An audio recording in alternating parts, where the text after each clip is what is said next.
Chapter 19. I made my way to the library to drown my sorrows in serial killer interviews.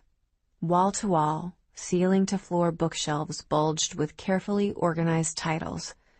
Textbooks, memoirs, biographies, academic journals, and the oddest assortment of fiction I'd ever seen.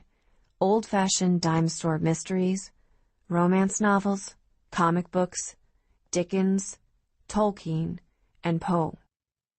The third shelf from the left was full of blue binders.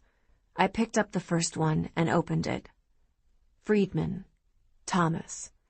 October 22 through 28, 1993. Florida State Prison, Stark, Florida.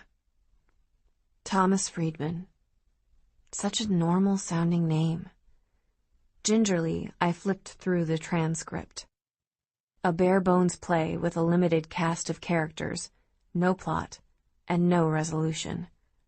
Supervisory Special Agent Cormac Kent was the interviewer. He asked Friedman about his childhood, his parents, his fantasies, the 9 women he'd strangled with high-sheen dress hose. Reading Friedman's words, black ink typed onto the page, would have been bad enough, but the worst part was that after a few pages, I could hear the way he would have talked about the women he'd killed. Excitement, nostalgia, longing, but no remorse. You should sit down. I'd been expecting someone to join me in the library. I hadn't expected that someone to be Leah. Dean's not coming, Leah said. He read those interviews a long time ago. Have you read them? I asked. Some, Leah replied. Mostly I've heard them.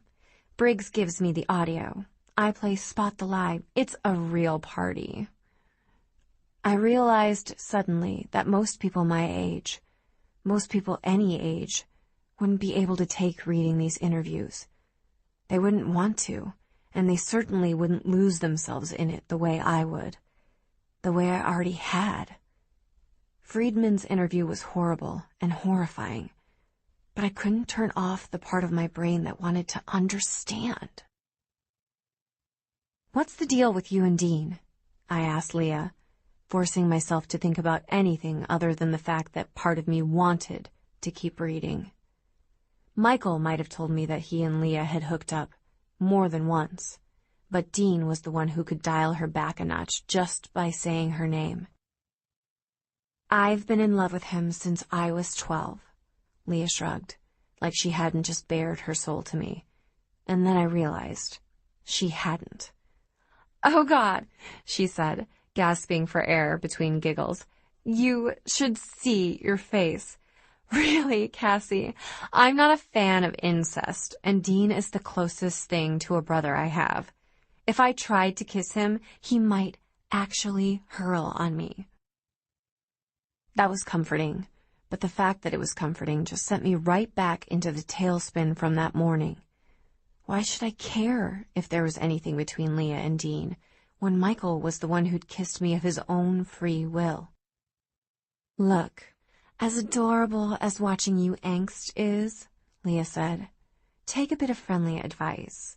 There's not a person in this house who isn't really, truly, fundamentally screwed up to the depths of their dark and shadowy souls, including you, including Dean, including Michael.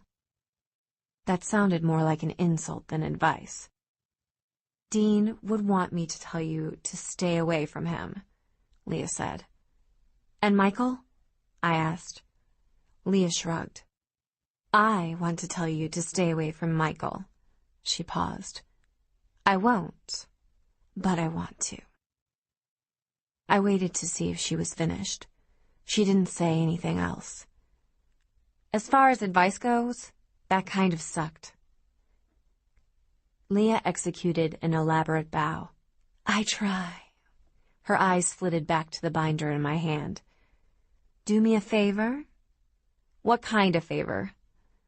Leah gestured to the binder. If you're going to read those, she said, Don't say anything about them to Dean.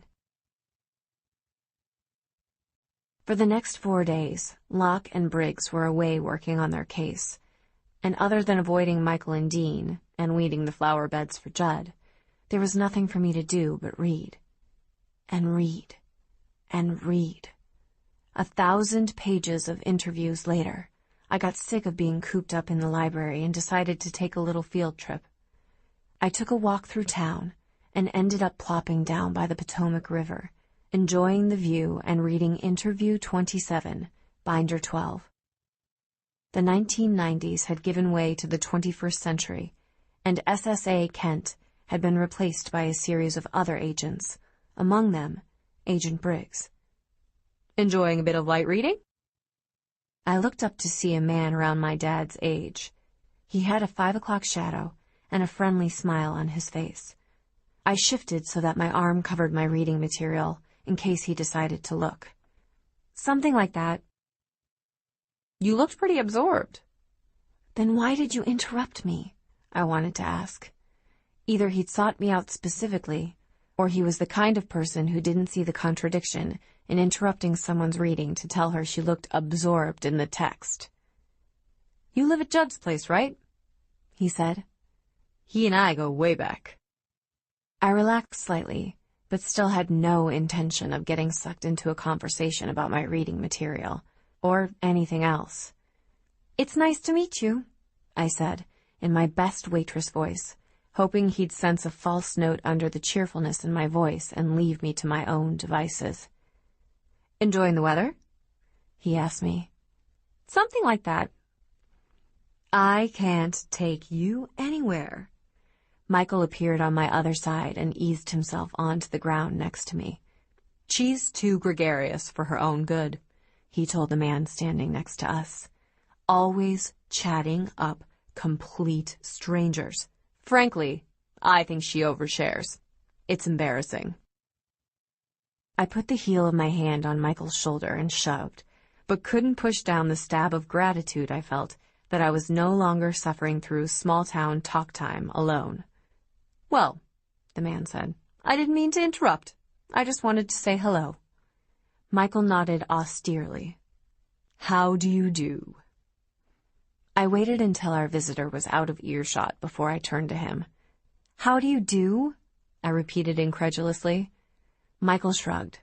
Sometimes, he said, when I'm in a social pickle, I like to ask myself, WWJAD.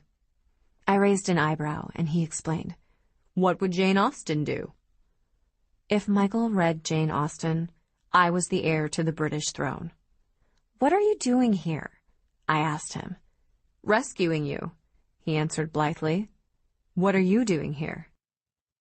I gestured to the binder. Reading. And avoiding me? He asked. I repositioned my body and hoped the glare from the sun would compromise his view of my face. I'm not avoiding anyone. I just wanted to be alone. Michael brought his hand up to his face to shield it from the sun. You wanted to be alone, he repeated. To read. That's why I'm here, I said defensively.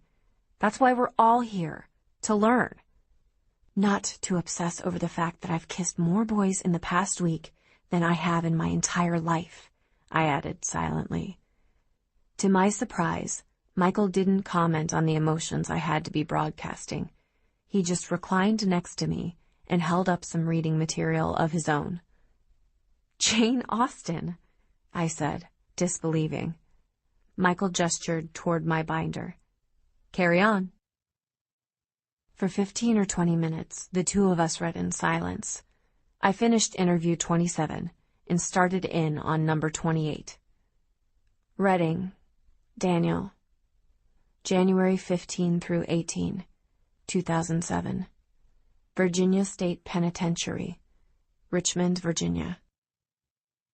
I almost missed it. Would have missed it had the name not been printed over and over again, documenting this particular serial killer's every word. Reading. Reading. Reading.